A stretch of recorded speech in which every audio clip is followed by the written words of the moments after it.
భీకర దాడికి పాల్పడింది. అణు సామర్థ్యం గల ఒరెస్నిక్ హైపర్సోనిక్ మిజైల్స్ ని ప్రయోగించింది రష్యా. రాత్రికి రాత్రి 55 మిజైల్స్ ని, వందలాది డ్రోన్స్ ని ప్రయోగించింది యుక్రెయిన్ పై రష్యా. భీకర దాడులకు దిగింది రష్యా మిజైల్ సిస్టమ్ ఆ ధాటికి అక్కడ యుక్రెయిన్లో 4 మృతి చెందారు. డజన్ల కొద్ది ప్రజలకు తీవ్ర గాయాలయ్యాయి. యుక్రెయిన్ రాజధాని కియవ్, సెంట్రల్ యుక్రెయిన్లోని సిటీల టార్గెట్గా రష్యా భీకర దాడులకు దిగింది. రష్యన్ మిజైల్స్ దాడికి ఆ దాడిలో అక్కడున్న ఇళ్ళు, స్కూల్స్, మార్కెట్స్, దాంతోపాటు వాటర్ సప్లై సెంటర్స్ ఇవన్నీ కూడా ధ్వంసమయ్యాయి. తమ భూభాగంపై యుక్రెయిన్ చేసిన దాడులకు ప్రతీకారంగానే ఈ భారీ ఆపరేషన్ చేపట్టినట్లు రష్యా వెల్లడించింది. ఒరెస్నిక్, ఇస్కందర్, కింజల్, సిర్కాన్ మిజైల్స్ ప్రయోగించామంటూ రష్యా చెప్పుకొచ్చింది. రష్యా దాడులను తీవ్రంగా ఖండించింది EU, అంటే యూరోపియన్ యూనియన్. ఈ యూరోపియన్ యూనియన్ ముందుగానే మేల్కోవాల్సిన బహుశా అనే ఘటన ఇది. ఎందుకంటే యుక్రెయిన్ దాడి చేస్తున్నప్పుడు ఈ EU ఏం మాట్లాడదు, కానీ రష్యా దాడి చేస్తే మాత్రం ఖండిస్తుంది. అండ్ యూరోపియన్ యూనియన్కి సంబంధించి ప్రత్యేకంగా మాట్లాడుకోవచ్చు. బట్ ఈ దాడికి సంబంధించి డీటెయిల్గా మాట్లాడుకునే సందర్భం ఇది. ఎందుకంటే కొద్దిసేపటి క్రితం ఈ డెవలప్మెంట్ చోటు చేసుకుంది. రష్యా దాడి చేసింది యుక్రెయిన్ రాజధాని కియవ్. ఈ ఘటనలో 4 మృతి చెందారు. ఫిబ్రవరి 2022 ఆ ప్రాంతంలో ప్రారంభమైంది ఈ దాడి. ఇంకా కంటిన్యూ అవుతూనే ఉంది. నివురుగప్పిన నిప్పులా ఉన్న ఈ ఘటన ఒక్కసారిగా ఈ పరిస్థితి ఎప్పటికప్పుడు మళ్ళీ రేకెత్తుతూనే ఉంది. ఎప్పటికప్పుడు ఈ సెగలు కక్కుతూనే ఉంది.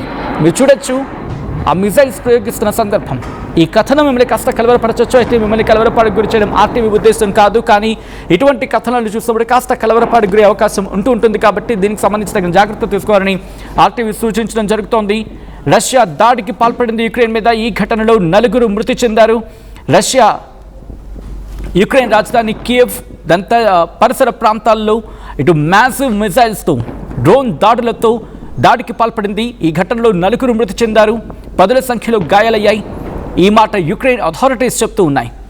ఇటు మాస్కో, అంటే రష్యా ఇప్పటికే చెప్పుకొచ్చింది రష్యన్ ఆక్యుపైడ్ ఈస్టర్న్ యుక్రెయిన్ మీద, తూర్పు యుక్రెయిన్ మీద దాడులకు పాల్పడతామని చెప్పి ఇప్పటికే మాస్కో, అంటే రష్యా ఇప్పటికే చెప్పుకొచ్చిన సందర్భం.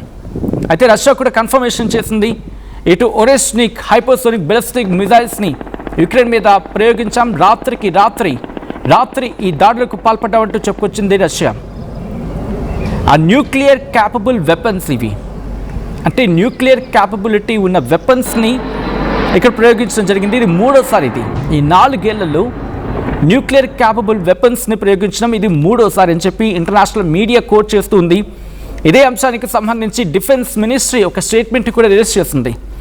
In response to Ukraine's terrorist attack on civilian infrastructure on Russian territory, the armed forces of the Russian Federation carried out a massive strike using Oreshnik ballistic missile, Iskander air-launched ballistic missiles, Kinjal hypersonic air-launched ballistic missiles and Shrikon cruise missiles అంటూ కూడా చెప్పుకొచ్చింది. స్థానిక కాలమానం ప్రకారం దాదాపు రాత్రి 10 గంటల ప్రాంతంలో ఈ దాడులు చోటు చేసుకున్నాయి. యుక్రెయిన్ వ్యాప్తంగా వార్నింగ్ బెల్స్, ఈ ఎమర్జెన్సీ బెల్స్ ఉంటాయి కదా, లేకపోతే ఎమర్జెన్సీ కాల్స్ అంటూ ఉంటారు, ఎమర్జెన్సీ అలర్ట్లు అంటూ ఉంటారు, అవన్నీ కూడా ఒక్కసారిగా రాత్రి 10 గంటల ప్రాంతంలో మోగుతూనే ఉన్నాయి. హైపర్సోనిక్ బెలిస్టిక్ మిజైల్స్ని ప్రయోగించడం జరిగింది రష్యా. దీనిలో 600కు పైగా డ్రోన్లు, 90 A2C మిజైల్స్, A2C అలాగే ground launched missiles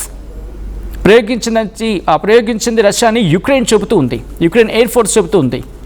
Ukraine air defence వాటిని డిస్ట్రాయ్ చేసింది. ఏకంగా 549 డ్రోన్లను, 55 మిజైల్స్ని గాల్లోనే పేల్చేసింది. దాంతోపాటు 9 మిజైల్స్ టార్గెట్ని రీచ్ అవడంలో ఫెయిల్ అయ్యాయని చెప్పి యుక్రెయిన్ ఎయిర్ ఫోర్స్ చెప్పుకొచ్చినమాట. దీంతోపాటు కియవ్ మేయర్ కూడా రియాక్ట్ అయ్యారు. కియవ్ మేయర్ విటాలీ క్లిట్స్కో ఆయన వాడు ధృవీకరించడం జరిగింది. ఈ ఘటనలో 2 మృతి చెందారు అని చెప్పి, రాజధానిలో జరిగిన దాడిలో 2 మృతి చెందారు, పదుల సంఖ్యలో గాయాలయ్యాయి. గాయాలైన వారి సంఖ్య 80కి చేరుకుందని చెప్పి వారు చెప్పుకొచ్చారు. అయితే ఈ సరౌండింగ్స్, కియవ్ రీజన్లో సరౌండింగ్స్లో 2 మరణించగా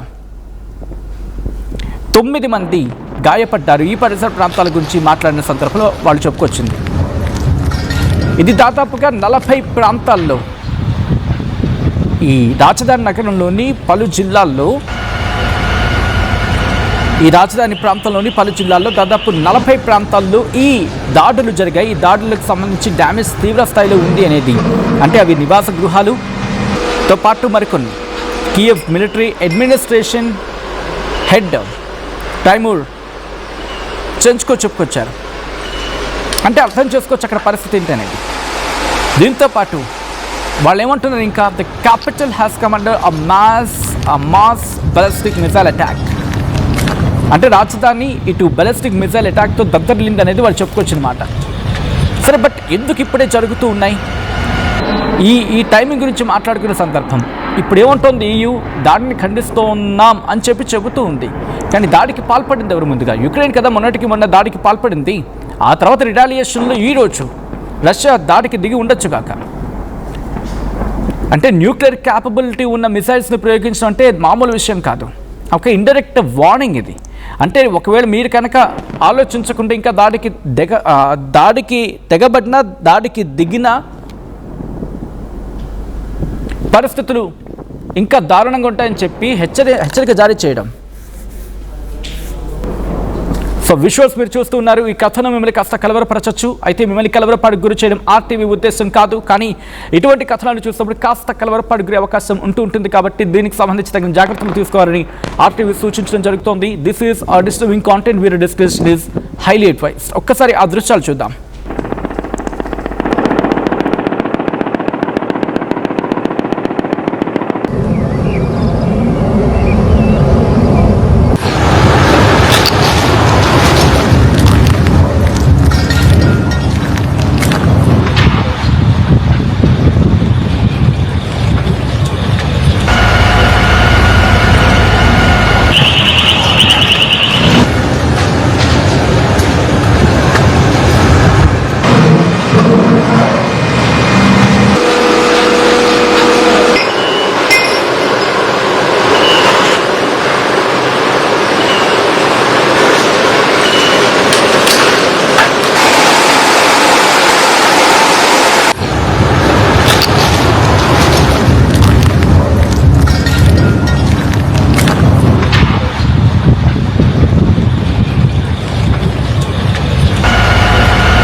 చిన్న చిన్న ఆనందాలు 35 ఏళ్లుగా నా జీవితంలో లేవు.